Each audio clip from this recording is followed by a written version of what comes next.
अगर सब कुछ जानते हुए भी आप गलत को गलत नहीं कह सकते ना, तो दोस्तों याद रखना, कभी भी आप अपने हक की लड़ाई नहीं लड़ सकते।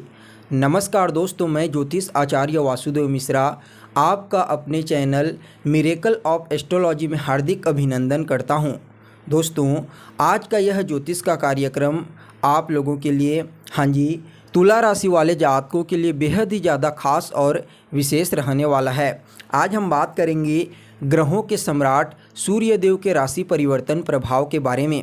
जी हाँ दोस्तों, ग्रहों के राजा सूर्यदेव 17 सितंबर को अपनी मूल त्रिकोण राशि सिंह राशि को छोड़ करके अपने पुत्र बुध देव की उच्च राशि कन्या राशि में प्रवेश कर चुके हैं। तो ऐसे में जानने का प्रयास करेंगे सूर्यदेव का यह राशि परिवर्तन आप लोगों के लिए कैसा रहेगा। आपके जीवन में सूर्यदेव क्या क्या बड़ा परिवर्तन कर सकते हैं। आपके लिए सूर्यदेव किस भाव में गोचर करेंगी और कहां पर उनकी दृष्टि पड़ेगी और किस प्रकार का फलाफल आपको आने वाले 17 अक्टूबर तक प्रदान करने वाले हैं, हर एक जानकारी आपको पूरे विस्तार के साथ बताएंगे।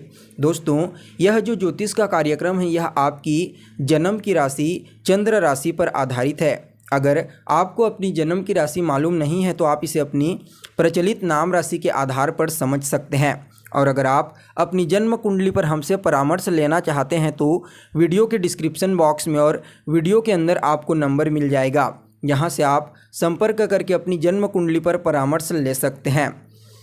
तो देखिए दोस्तों, सूर्यदेव जो है ना, वह हमारे लिए बहुत ही महत्वपूर्ण ग्रह माने जाते हैं। सूर्यदेव के बिना इस संसार में कोई भी चीज़ संचालित नहीं हो सकती, क्योंकि सूर्यदेव को ऊर्जा का कारक ग्रह कहा जाता है। इसलिए ज्योतिष शास्त्र में भी सूर्यदेव को बहुत ही महत्वपूर्ण स्थान प्रदान किया गया है।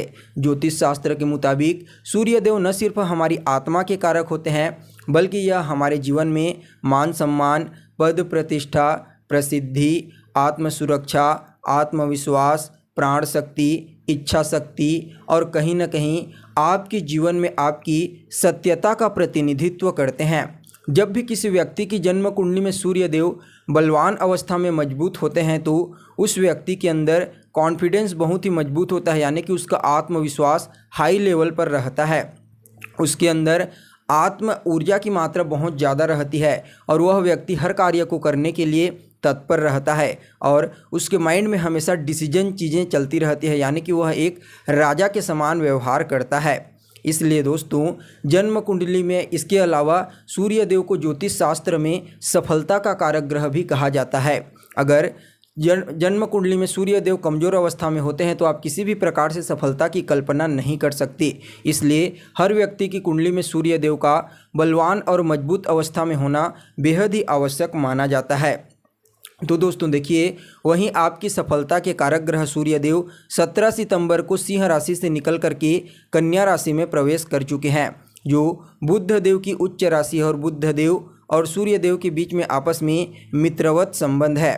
और जो कन्या राशि होती है ना दोस्तों, यह काल पुरुष की कुंडली की छठे भाव की राशि होती है और जो छठा स्थान होता है वह आपके लिए रोग, ऋण, शत्रु, प्रतिस्पर्धा, वाद विवाद, लड़ाई झगड़े और रिश्तों में आपके मामा पक्ष का प्रतिनिधित्व करती है। तो ऐसे में जब भी सूर्य महाराज कन्या राशि में जाते हैं, गोचर करते हैं, तो उस समयावधि में जीवन में जो भी समस्याएं चल रही होती है, जो भी प्रॉब्लम होते हैं, उनका सॉल्यूशन मिलने लगता है। यानी कि कन्या राशि में सूर्य महाराज का गोचर आपके जीवन में चल रही तमाम प्रकार की समस्याओं को दूर करने के लिए आपके लिए सहायक साबित होंगे। तो देखिए दोस्तों, सूर्यदेव जो होते हैं ना, वह आप लोगों के लिए, यानी कि तुला राशि वाले जातकों के लिए आपके लाभ भाव के अधिपति बनते हैं और इस समय लाभ भाव के अधिपति बनकर के आपके द्वादश भाव में गोचर कर रहे हैं और द्वादश भाव से अपनी सप्तम दृष्टि आपके छठे भाव पर डाल रहे हैं। तो सूर्यदेव की इस गोचर काल का विश्लेषण करके आप लोगों के लिए 3 महत्वपूर्ण भविष्यवाणी तैयार की गई है, जिनमें पहली महत्वपूर्ण भविष्यवाणी आपके लाभ भाव से संबंधित है।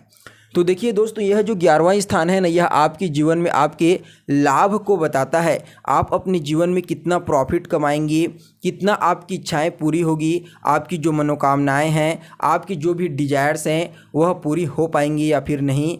आपके 11th हाउस से उस चीज़ के बारे में विचार किया जाता है। इसके अलावा जो 11वां घर होता है, यह कहीं ना कहीं रिश्तों में आपके बड़े भाई बहन का प्रतिनिधित्व करता है। तो ऐसे में दोस्तों सूर्य देव का आपके लाभ भाव के अधिपति बनकर के द्वादश भाव में जाना अच्छा नहीं कहा जा सकता, क्योंकि ज्योतिष शास्त्र के मुताबिक 6, 8, 12 भाव को बहुत ही खराब स्थान कहा जाता है। यहाँ पर किसी भी भाव के अधिपति जाकर के गोचर करते हैं तो समस्या उत्पन्न करते हैं। तो समझने का प्रयास कीजिए, सूर्य महाराज आपके लाभ भाव के अधिपति बनते हैं और आपके द्वादश भाव में गोचर करेंगे, तो इस समय आपके लाभ में कुछ रोड़े अटक सकते हैं। हालांकि उतना प्रॉब्लम नहीं होगा, इसके पीछे कारण समझिए, क्योंकि यहाँ के जो अधिपति बनते हैं बुध महाराज, जो सूर्य के घर में है और सूर्य बुध के घर में है, मतलब सूर्य और बुध ने आपस में राशि परिवर्तन किया है, इसलिए उतना ज़्यादा नुकसान नहीं होगा। लेकिन फिर भी लाभ प्राप्त करने के लिए कुछ न कुछ समस्याएँ, कुछ न कुछ आपको स्ट्रगल अवश्य करनी पड़ेगी। और आपके बड़े भाई बहनों को भी इस समय कार्य क्षेत्र में थोड़ा सावधान रहने की आवश्यकता है। आपको भी कार्य क्षेत्र में सावधान रहने की बहुत ही ज़्यादा ज़रूरत है। हर चीज़ को पूरी ईमानदारी के साथ और टाइम टू टाइम करने का प्रयास करें, इससे कोई भी परेशानी आपके लिए नहीं होगी। हालांकि लाभ उतना आपको नहीं मिलेगा, लेकिन जब सूर्य फिर से राशि परिवर्तन करेंगे उसके पश्चात आपके लिए लाभ के अवसर खुल जाएंगे। तो वहीं दोस्तों आप लोगों के लिए दूसरी महत्वपूर्ण भविष्यवाणी आपके द्वादश भाव से संबंधित है, क्योंकि सूर्य महाराज इस समय आपके द्वादश भाव में यानी कि 12वें भाव में गोचर कर रहे हैं। और जन्म कुंडली का जो 12वां स्थान होता है दोस्तों, वह आपके खर्चों का होता है, आपके व्यय का होता है। आप अपने जीवन में कितना इन्वेस्टमेंट करेंगे, कितना निवेश करेंगे, इसके बारे में भी विचार आपके द्वादश स्थान से किया जाता है। इसके अलावा कोर्ट कचहरी, अस्पताल और जेल के बारे में भी विचार आपके द्वादश स्थान से ही किया जाता है। और इस समय सूर्य महाराज आपके लाभ भाव के अधिपति बनकर के द्वादश स्थान में गोचर कर रहे हैं। तो ऐसे में कुछ समस्याएं तो हो सकती है, जैसे कि हॉस्पिटल में आपको कुछ धन खर्चा करना पड़ सकता है, कोर्ट कचहरी से संबंधित मामलों में कुछ पैसे व्यय हो सकते हैं।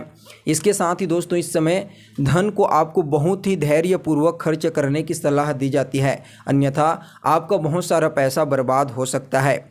इसके अलावा जो द्वादश स्थान होता है यह कहीं ना कहीं आपके निवेश का प्रतिनिधित्व करती है, तो निवेश के दृष्टिकोण से समय बहुत ही उत्तम रहने वाला है। अगर आप कोई निवेश करना चाहते हैं तो आप अवश्य कर सकते हैं, आपको लाभ मिलेगा, क्योंकि यहाँ के जो अधिपति बनते हैं बुध महाराज वो लाभ भाव में बैठे हैं। इसलिए अगर आप इस समय निवेश करेंगे तो आपको लाभ के कई अवसर प्राप्त होने वाले हैं। तो वहीं दोस्तों जो द्वादश स्थान होता है यह कहीं ना कहीं आपके मोक्ष का, आध्यात्मिक क्षेत्र का होता है। यानी कि देखा जाए तो इस समय सूर्य देव का लाभ भाव के स्वामी होकर के 12वें भाव में गोचर करना आपके मन को आध्यात्मिकता की ओर मोड़ने का प्रयास करेगा। यानी कि इस समय पूजा पाठ, धर्म कर्म में आपका मन लगेगा। आप कुछ अनुष्ठान अपने घर परिवार में करवा सकते हैं या फिर किसी धार्मिक अनुष्ठान में आप शामिल हो सकते हैं, इससे आपको मन की शांति प्राप्त होगी।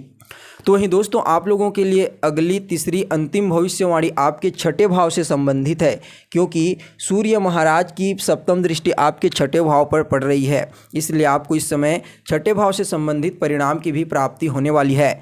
तो देखिए दोस्तों जो छठा स्थान होता है वह आपके जीवन में रोग ऋण शत्रु का होता है। यानी कि आपके जीवन में जो रोग होते हैं, जो भी कर्ज आपने ले रखा है और जो आपके शत्रु हैं, आपको परेशान करते हैं, उनके बारे में विचार आपके छठे स्थान से किया जाता है। इसके अलावा लड़ाई झगड़े, वाद विवाद, प्रतिस्पर्धा, प्रतियोगिता और निर्णय लेने की क्षमता के बारे में भी विचार आपके छठे स्थान से ही किया जाता है, और यह रिश्तों में आपके मामा पक्ष का प्रतिनिधित्व करता है।